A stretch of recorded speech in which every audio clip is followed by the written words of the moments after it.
A buddy of mine picked up a B5 Audi S4. Really nice car. It's a Michigan car, and it has about 110,000 miles on it. It's bone stock. There's no real modifications done.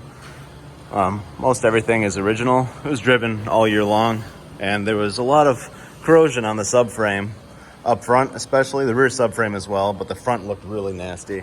So I'm swapping it out for one that he bought from down south. It's pretty amazing, the difference here. This is your Michigan subframe. This is pretty average looking for about 20-year-old car, driven year round. And this is one from down south.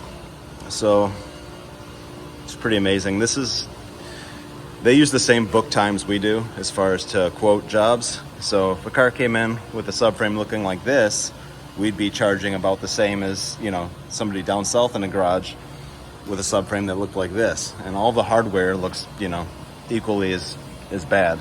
So that's why a lot of times we mark up past book time on stuff that's old, because we know it's going to fight us. We're going to have to bust out the torches and air chisels and stuff like that.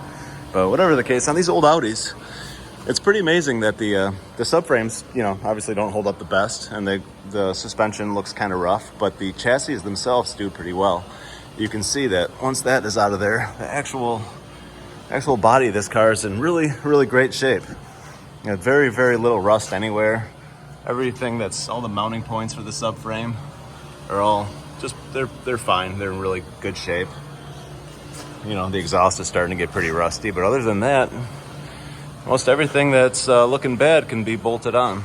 So this seems like a pretty good idea. The car will look a lot nicer underneath. We'll swap out some other things while we're in here, change out control arms and change out this aftermarket axle.